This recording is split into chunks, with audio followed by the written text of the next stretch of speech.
मूकं करोति वाचालं पङ्गुं लङ्घयते गिरिं यत्कृपातमहं वन्दे परमानन्दमाधवम्। श्रोता बंधु, आज पवित्र भाद्रव पूर्णिमा, इंद्रोत्सव एवं भागवत जन्म। श्रीमद् भागवत भगवान को मुख निश्रुत वाणी भावरे सर्वजन स्वीकृत।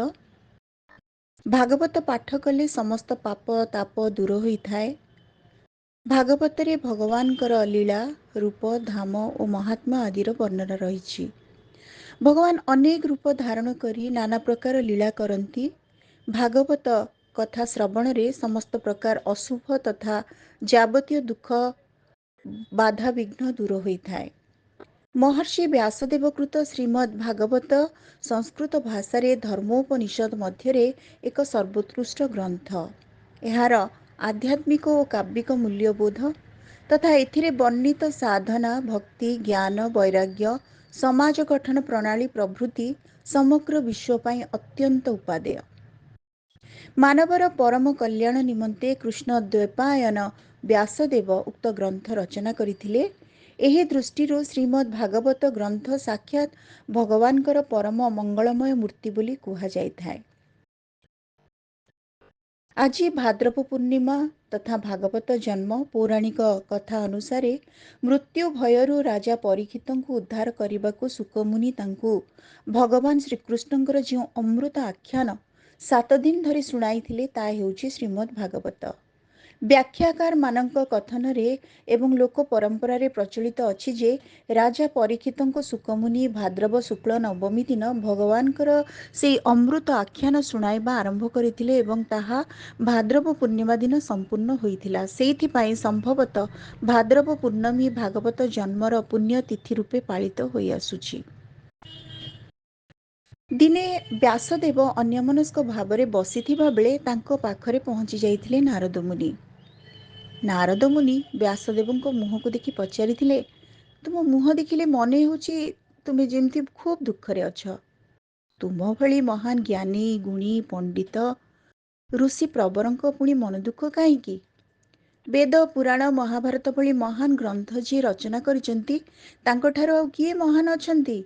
सेतेबेले नारद मुनि कथा शुणी व्यासदेव कहिसंती, हाँ मुनिवर, तम कथा अनुजाई मु बहुत किछि रचना करि सारिछि, किंतु काहींकि केजाणी मो मनरे खूब अफसोस एवं मो मनरे एथिपाई दुख जे आहुरी अनेक किछि रचना करि पारंती।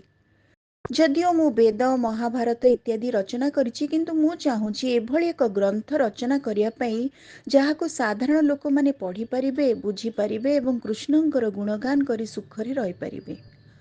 सेतेबेले नारद मुनि और व्यासदेव उभयंक आलोचना रे स्थिर हैला भागवत नामक महान ग्रंथ रचनार कथा। तापरे व्यासदेव आरंभ करथिले भागवत रचना एवं ताकू खूब शीघ्र सारिथिले मध्य। भागवत महापुराण रे जन्म मृत्यु कथा कुहा जाइछि। जन्म मृत्यु चक्ररु मुक्ति पाइबाकू निर्वाण मोक्ष बा स्वर्ग प्राप्ति कुहा जाए। भागवत महापुराण रे सुंदर भावरे वर्णित अछि जे 84 लक्ष जोनि अतिक्रम करिबा परे ए प्रकार दुर्लभ मनुष्य जन्म आमको मिलिथाए।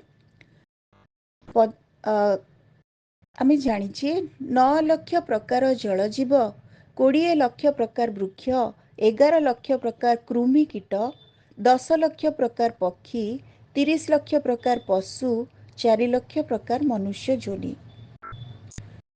श्रोताबंधु, भागवत शब्द कौन तार मार्मिक अर्थ को आमे जदि बुझिबा, भार अर्थ हेउछि भाव, गर अर्थ हेउछि ज्ञान, बर अर्थ हेउछि वैराग्य एवं तर अर्थ तत्व। किंतु व्याकरण सूत्रानुसारे भागवत कृतम भागवतम अर्थात जहाँ भगवान को कृत ताहा ही भागवत। यही भागवत रे भगवान को कीर्ति महात्म्य लीला वर्णित। भागवत रूपी कल्पवृक्षर मंजी हेउचंती परमात्मा स्वयं। भक्ति हेउछि मंदा, ओंकार हेउछि अंकुर। यह 12 स्कंदरे विद्यमान। एही वृक्षर शाखा प्रशाखार संख्या है 332, जहाँकि भागवतर समुदाय अध्याय संख्यार समष्टि। ଏହି ବୃକ୍ଷର ପତ୍ରମାନଙ୍କର ସଂଖ୍ୟା ହେଉଛି 18,000, ଯାହାକି ଭାଗବତର ସମସ୍ତ ଶ୍ଳୋକମାନଙ୍କର ସମଷ୍ଟି। ଭାଗବତକୁ ପ୍ରତ୍ୟକ୍ଷ ଭାବରେ ଶ୍ରୀକୃଷ୍ଣଙ୍କ ସହିତ ତୁଳନା କରାଯାଏ। ଭାଗବତର ପ୍ରଥମ ଓ ଦ୍ୱିତୀୟ ସ୍କନ୍ଦ ଭଗବାନଙ୍କର ଦୁଇ ଚରଣାର ବିନ୍ଦ। ତୃତୀୟ ଏବଂ ଚତୁର୍ଥ ସ୍କନ୍ଦ ଯଥାର୍ଥତଃ ପ୍ରଭୁଙ୍କର ଦୁଇ ଜାନୁ। ପଞ୍ଚମ ସ୍କନ୍ଦ ହେଉଛି ନାଭିଦେଶ। ଷଷ୍ଠ ସ୍କନ୍ଦ ଭଗବାନଙ୍କର ବକ୍ଷସ୍ଥଳ। ସପ୍ତମ ଓ ଅଷ୍ଟମ ସ୍କନ୍ଦ ହେଉଛି ଦୁଇ ଭୁଜ। ନବମ ସ୍କନ୍ଦ ହେଉଛି ପ୍ରଭୁଙ୍କର କଣ୍ଠ ଦେଶ। ଦଶମ ସ୍କନ୍ଦ ହେଉଛି ଶ୍ରୀରଙ୍ଗ ଅଧର ଯୁକ୍ତ ମୁଖମଣ୍ଡଳ। ଏକାଦଶ ସ୍କନ୍ଦ ହେଉଛି ଭାଲ ଦେଶ ବା ଲଲାଟ। ଦ୍ୱାଦଶ ସ୍କନ୍ଦ ହେଉଛି ଭଗବାନଙ୍କର ମସ୍ତକ। ଏହି ମହାନ ଗ୍ରନ୍ଥ ମହିମା ବିଷୟରେ ଯେତେ ଯାହା କହିଲେ ଖୁବ୍ କମ୍ ହେବ। ଷୋଡ଼ଶ ଶତାବ୍ଦୀରେ ଯେଉଁ ମହାମନୀଷୀମାନେ ଶ୍ରୀମଦ୍ ଭାଗବତକୁ ଆଧାର କରି ପ୍ରାନ୍ତୀୟ ଭାଷାରେ ନିଜ ନିଜ ଭକ୍ତିପୂର୍ଣ୍ଣ କୃତି ସମୂହ ଦ୍ୱାରା ସମାଜରେ ଭକ୍ତିଧାରା ସୃଷ୍ଟି କରିବାରେ ମହାନ କାର୍ଯ୍ୟ କରିଛନ୍ତି, ସେମାନଙ୍କ ମଧ୍ୟରେ ଓଡ଼ିଶାର ମହାନ ସନ୍ଥ ଅତିବଡ଼ି ଶ୍ରୀ ଜଗନ୍ନାଥ ଦାସ ଅନ୍ୟତମ। ତାଙ୍କ ପ୍ରଣୀତ ଓଡ଼ିଆ ଭାଗବତ ଉତ୍କଳୀୟ ଜନଜୀବନ ଓ ଉତ୍କଳୀୟ ସଂସ୍କୃତିର ଏକ ବଳିଷ୍ଠ ଅଙ୍ଗ ପାଲଟି ଯାଇଛି। ଇତିହାସ କହେ, ବ୍ୟାସଦେବ ରଚିତ ସଂସ୍କୃତ ଭାଗବତ ଓଡ଼ିଆ ଭାଷାଭାଷୀଙ୍କ ନିକଟରେ ଆଦୃତ ହୋଇପାରିନଥିଲା। ଜଗନ୍ନାଥ ଦାସଙ୍କ ପିତା ଭଗବାନ ଦାସ ବଡ଼ ଦେଉଳରେ ପୁରାଣ ପଣ୍ଡା ଥିଲେ। ତାଙ୍କ ପରେ ଜଗନ୍ନାଥ ଦାସ ପୁରାଣ ପଣ୍ଡା ହେଲେ। ସେ ସଂସ୍କୃତ ଭାଗବତକୁ ସରଳ ଭାଷାରେ ବୁଝାଇ ଦେଉଥିଲେ। ଜଗନ୍ନାଥଙ୍କ ବୋଉ ଓଡ଼ିଆ ଭାଷାରେ ପଦ୍ୟ ରୂପରେ ଶୁଣିବା ପାଇଁ ପୁଅକୁ ନିର୍ଦ୍ଦେଶ ଦିଅନ୍ତି।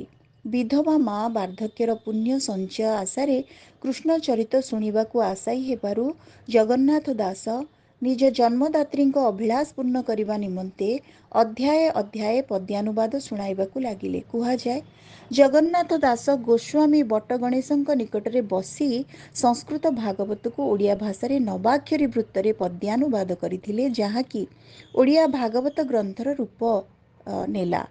ଜଗନ୍ନାଥଙ୍କ ମନ୍ଦିର ବେଢ଼ାରେ ନୀତି ଭାଗବତ ପାଠ ହୁଏ ଓ ବହୁ ଭକ୍ତଗଣ ଶୁଣିବାକୁ ଆସନ୍ତି। ଓଡ଼ିଶାର ପୁରପଲ୍ଲୀରେ ତଥା ଘରେ ଘରେ ପୂଜା ପାଇବା ସହ ଏହାର ଲୋକପ୍ରିୟତା ସର୍ବଜନାଦୃତ। ଓଡ଼ିଶାର ଜନମାନସ ତଥା ଧର୍ମପ୍ରାଣ ଶ୍ରଦ୍ଧାଳୁ ଏହି ଗ୍ରନ୍ଥକୁ ସ୍ୱୟଂ ଭଗବାନଙ୍କ ବିଗ୍ରହ ମନେକରି ଆଜି ମଧ୍ୟ ଘରେ ଘରେ ପୂଜା କରନ୍ତି। ଏହା ହିଁ ଏହି ଗ୍ରନ୍ଥର ମହାନତାର ପ୍ରମାଣ। ଭାଗବତରେ ଅତିବଡ଼ି ଜଗନ୍ନାଥ ଦାସ ମନୁଷ୍ୟ ଜନ୍ମକୁ ପ୍ରଶଂସା କରି ଉଲ୍ଲେଖ କରିଛନ୍ତି, ଅନେକ ଜନ୍ମ ତପ ବଳେ ମନୁଷ୍ୟ ଜନ୍ମ ମହିତଳେ। ଦୁର୍ଲଭ ମନୁଷ୍ୟ ଜନମ ପାଇ କିମ୍ପାଇଁ ହେଉ ଭ୍ରମ। ସର୍ବ ଶରୀର ମଧ୍ୟେ ସାର ଦୁର୍ଲଭ ନର କଳେବର। ଦୁର୍ଲଭ ମନୁଷ୍ୟ ଶରୀର ନରକ ନିସ୍ତାରଣ ଦ୍ୱାର। ଜଗନ୍ନାଥଙ୍କର 16 କଳା ମଧ୍ୟରୁ ଶ୍ରୀକୃଷ୍ଣ ଏକ କଳାରେ ଅବତାରୀ ହୋଇଛନ୍ତି। ସେହି ଗୋଟିଏ କଳାକୁ ପୁଣି 16 କଳା କରି ତହିଁରୁ ଏକ କଳା ଅର୍ଜୁନଙ୍କୁ ପ୍ରଦାନ କରିଛନ୍ତି ଏବଂ 15 କଳା ଘିନି ନିଜେ ଗୋପ ମଥୁରା ତଥା ଦ୍ୱାରିକାଦି କ୍ଷେତ୍ରରେ ଚିରନ୍ତନ ଲୀଳାମାନ ସମ୍ପନ୍ନ କରିଛନ୍ତି। ଜଗନ୍ନାଥ ଦାସଙ୍କ କୃତ ଓଡ଼ିଆ ଭାଗବତ 12 ସ୍କନ୍ଧରେ ବିଭକ୍ତ ଏବଂ ପ୍ରତି ସ୍କନ୍ଧ 10ରୁ 30ଟି ଅଧ୍ୟାୟରେ ବିଭକ୍ତ ହୋଇ ଏଭଳି ରଚିତ ଯେ ପ୍ରତିଦିନ ଗୋଟିଏ ଗୋଟିଏ ଅଧ୍ୟାୟ ପାଠ କଲେ ଏହା ଠିକ୍ 1 ବର୍ଷ ବା 365 ଦିନରେ ସମାପ୍ତ ହେବ। ଭାଗବତ ପ୍ରତି ଓଡ଼ିଆ ଘରେ ସନ୍ତାନ ଜନ୍ମ ହେବା ଏନ୍ତୁଡ଼ିଶାଳଠାରୁ ମୁମୂର୍ଷୁର ଶେଯ ପର୍ଯ୍ୟନ୍ତ ପଢ଼ାଯାଏ। ଆଗରୁ ବସନ୍ତ, ମହାମାରୀ, ହଇଜା ଓ ଗ୍ରାମର ଅନିଷ୍ଟ ଆଶଙ୍କା ଭୟରେ ଭାଗବତ ପାଠ କରାଯାଉଥିଲା। ଜଗନ୍ନାଥ ଦାସଙ୍କ ଭାଗବତରେ ମୂଳ ସଂସ୍କୃତ ଭାଗବତର ମଙ୍ଗଳାଚରଣ ସ୍ଥାନ ପାଇବା ଦେଖିବାକୁ ମିଳେ। ମଙ୍ଗଳାଚରଣରେ ଉଲ୍ଲେଖ ଅଛି, ବାଗୀଶା ଯସ୍ୟ ବଦନେ ଲକ୍ଷ୍ମୀର୍ଯସ୍ୟ ଚ ବକ୍ଷସି ଯସ୍ୟାସ୍ତେ ହୃଦୟ ସମ୍ବିତ୍ ତମ୍ ନୃସିଂହ ମହଂ ଭଜେ। ଅର୍ଥାତ୍ ଯାହାଙ୍କ ମୁଖରେ ସରସ୍ୱତୀ, ବକ୍ଷସ୍ଥଳରେ ଲକ୍ଷ୍ମୀ ଏବଂ ହୃଦୟରେ ଜ୍ଞାନ ବିରାଜମାନ, ସେହି ନୃସିଂହ ଭଗବାନଙ୍କୁ ମୁଁ ବନ୍ଦନା କରୁଛି। ପୁଣି ମଧ୍ୟ ଅଛି, ବିଶ୍ୱସର୍ଗ ବିସର୍ଗାଦି ନବଲକ୍ଷଣ ଲକ୍ଷିତମ୍ ଶ୍ରୀକୃଷ୍ଣାକ୍ଷ୍ୟମ୍ ପରମ ଧାମମ୍ ଜଗଦ୍ଧାମ ନମାମିତମ୍। ଅର୍ଥାତ୍ ବିଶ୍ୱର ସର୍ଗ ବିସର୍ଗ ଆଦି ନବଲକ୍ଷଣ, ଯାହାକି ସର୍ଗ ବିସର୍ଗ, ସ୍ଥାନ, ପୋଷଣ, ଉକ୍ତି, ମନ୍ୱନ୍ତର, ଈଶାନୁକଥା, ନିରୋଧ ଓ ମୁକ୍ତି ଦ୍ୱାରା ଲକ୍ଷିତ ସମଗ୍ର ଜଗତର ପରମ ଆଶ୍ରୟ ତଥା ବିଶ୍ୱର ଅନ୍ଧକାର ବିନାଶକାରୀ ପରମ ତେଜୋମୟ ଶ୍ରୀକୃଷ୍ଣଙ୍କ ସାକ୍ଷାତ ସ୍ୱରୂପ ଶ୍ରୀମଦ୍ ଭାଗବତକୁ ଆମେ ସମସ୍ତେ ନମସ୍କାର କରୁଛୁ। ମାଧବ माधवा विशौ सर्वसिद्धिविधायिनो वन्दे परस्परात्मानो परस्पर ନୁତିପ୍ରିୟ। ସର୍ବସିଦ୍ଧି ପ୍ରଦାୟକ ପରସ୍ପର ଏକାତ୍ମ ରୂପ ଏବଂ ପରସ୍ପରର ସ୍ତୁତିରେ ପ୍ରସନ୍ନ ହେଉଥିବା ମାଧବ ଓ ଉମାଧବଙ୍କୁ ଅର୍ଥାତ୍ ଉମାପତି ଶିବଙ୍କୁ ଆମେ ବନ୍ଦନା କରୁଛୁ।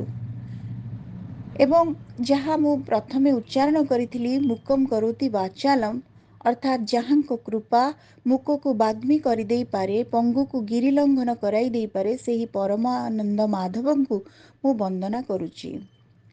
जं ब्रह्मा वरुणेन्द्र रुद्र मरुतः स्तुन्वन्ति दिव्यैस्तवैर्देवैः साङ्गपदक्रमोपनिषदैर्गायन्ति यं सामगा ध्यानावस्थित तद्गतेन मनसा पश्यन्ति यं योगिनो यस्यान्तं न विदुः सुरासुरगणा देवाय तस्मै नमः।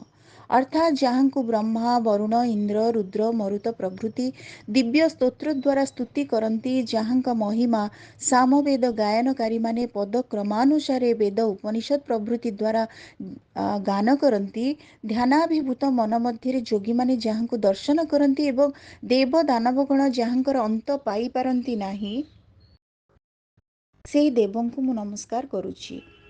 नारायणं नमस्कृत्यं नरं चैव नरोत्तमं देवीं सरस्वतीं व्यासं ततो जयमुदीरयेत्। ଭଗବାନ ନାରାୟଣ, ନରୋତ୍ତମ ନର, ଦେବୀ ସରସ୍ୱତୀ ଓ ମହର୍ଷି ବ୍ୟାସଦେବଙ୍କୁ ନମସ୍କାର କରି ସଂସାର ଓ ଅନ୍ତଃକରଣର ନାନାବିଧ ବିକାର ଉପରେ ବିଜୟ ପ୍ରଦାନ କରାଉଥିବା ଏହି ଶ୍ରୀମଦ୍ ଭାଗବତ ମହାପୁରାଣକୁ ପାଠ କରିବା ଉଚିତ।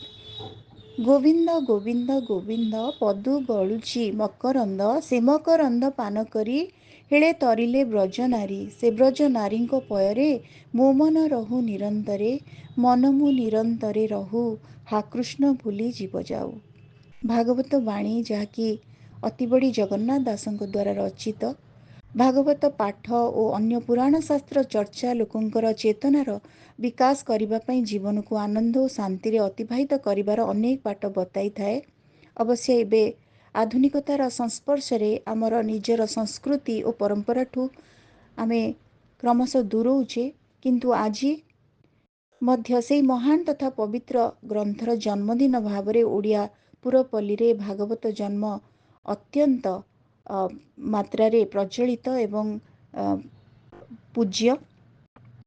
ଆଜି ପବିତ୍ର ଭାଗବତ ଜନ୍ମ ଅବସରରେ ଓଡ଼ିଆ ଭାଗବତ ପ୍ରେମୀମାନଙ୍କୁ ଏବଂ ବିଶେଷ ଭାବରେ ଓଡ଼ିଆମାନଙ୍କର ସ୍ୱାଭିମାନ ଧାରଣ କରୁଥିବା ଓଡ଼ିଆଙ୍କ ପ୍ରତି ଏହା ଆମର ସମର୍ପଣ, ଆମର ଶ୍ରଦ୍ଧା ସୁମନ, ଯାହାକି ସମସ୍ତ ଓଡ଼ିଆଙ୍କୁ ନିଶ୍ଚିତ ଭାବରେ ସ୍ପର୍ଶ କରିବ ବୋଲି ଆମର ବିଶ୍ୱାସ।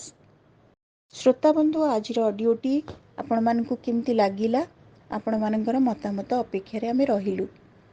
ଏହି ଆଲୋଚିତ ବିଷୟବସ୍ତୁଟି ଆମେ ସଂଗ୍ରହ କରିଛୁ ଏବଂ ଆଶା କରୁଛି ଆଜିର ଏହି ଅଡ଼ିଓ ଆପଣମାନଙ୍କୁ ନିଶ୍ଚିତ ଭଲ ଲାଗିଥିବ। ଧନ୍ୟବାଦ।